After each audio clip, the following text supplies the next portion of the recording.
What up, it's your boy Liam's Lexus Build 2, and today we're going to talk about all the junkyard fires and parts yard fires that have happened since the end of April. As you can see, that list I had, they didn't even fit in a screenshot I took. It came out to like 20 plus, but here's why they don't want you having old vehicles and being able to fix them. This is a patent that Ford put out, so you can't start your car if you seem impaired using AI that's going to scan your eyes and heart rate. Absolutely absurd. It's going to scan all these things you want to pause to read.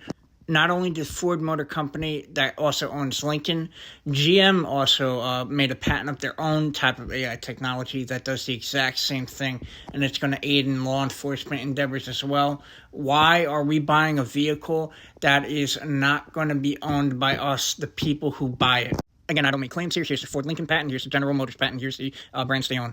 And then the Ford and GM CEO met with Trump, and Trump had to say this about it because they wanted to make it so Trump would make laws to ban people from working on their own vehicles and make it illegal because the Ford CEO claims it's quote-unquote unsafe. The job he's done is great. We had the auto industry in yesterday. They don't want people to fix their car. I said, that's strange. I've never heard of that. They have a thing to, nobody's allowed to fix their car. They gave a man 7 years in jail, actually, because he fixed his own car, so I thought we'd do something about that.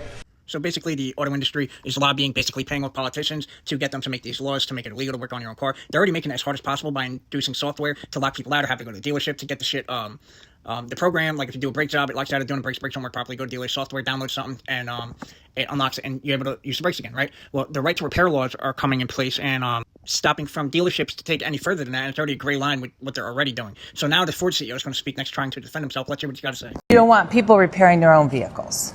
No, that's fine. Not for warranty work, though.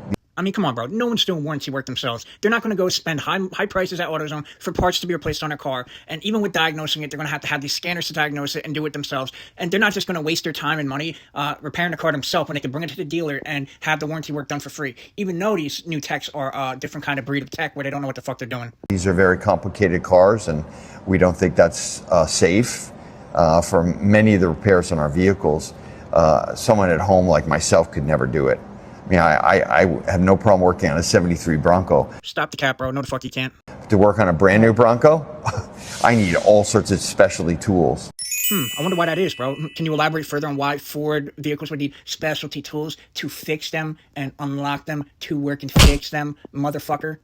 That's something that, we would put people's lives at risk. Ain't no one's life's at risk working on their fucking vehicle, you fucking moron.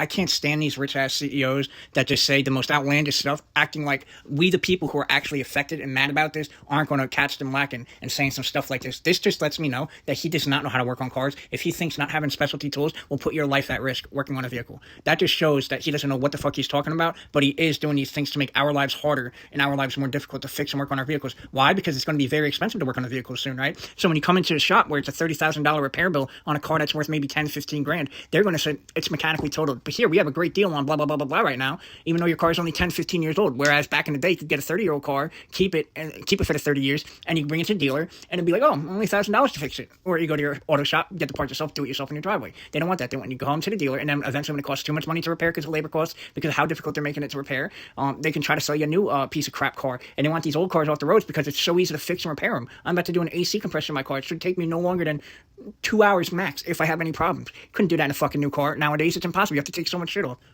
I'm telling you, they had caster clunkers in 2009, and now that the EPA has been gutted, what are they doing now? They're burning down these junkyards and auto part yards. I looked on Google. There was 55. It said I couldn't get the list of every single one, the state and the location, and everything. But the picture in the beginning of the video was an actual picture of every single one with the location and state and all that did burn down and did have a fire. So even though Google said 55 had burned down or had some type of fire, I was only able to find about 20 of them, maybe a little bit more than 20 junkyards that have burned down since about April 25th-ish, something like that. But in 2 months, because it's about to be June 25th, in 2 months, that many junkyards burning down is absolutely insane. Right as all this stuff is going down with Ford and GM trying to get the president to make laws to stop us from fixing our own stuff. Thankfully, he didn't. But if it was any other president, they probably would have. And that's just the unfortunate case about this because I know our last president, I don't pick sides on presidencies at all because I don't like either side. But our last president would have probably went with the sides of the CEOs. But I'm getting sick of it. I work on my car myself. I brought my car to the shop once. This Lexus I have, a 1998. I put about $11,000 into it to repair it and mechanically restore it because, again, I want to drive an old car. I don't want to drive new cars for this exact reason you're seeing in this video. and I'm trying to keep it on the road as long as possible. So I fixed all the main common problems with these cars, and I did other stuff that actually need to be replaced too, and other stuff that didn't need to be replaced because I want this car mechanically restored perfectly, because I have a lot of road trips and stuff playing with it, and I drive for work with the Lexus, and I just want to rack up as many miles as I can on it, because eventually another engine's going to go in it, because I'm not getting rid of this car. But it's just a shame that Lexus Toyota doesn't make a lot of parts for this vehicle anymore, so I would have to go to Junkyard to salvage yards if we didn't have aftermarket distributors selling the parts. And when they're burning them down, you can't do that.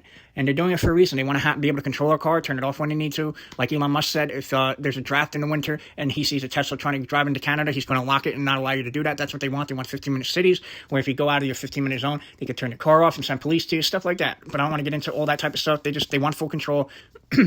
Flock cameras, data centers prove that. And buy old now, buy old cars, buy as many as you can, and just stock up on parts for those old cars. Pick one you like, stick to it, learn everything you can about it, fix it yourself, learn how to work on it if you don't know how to. And yeah, I'm telling you, buy old cars. I'm telling you, people, buy old cars. But that's it. That's going to wrap up this video. I hope you guys enjoyed this video. Remember to comment, rate, subscribe. Peace. Breaking news. Liam's Lexus Build 2 got motion.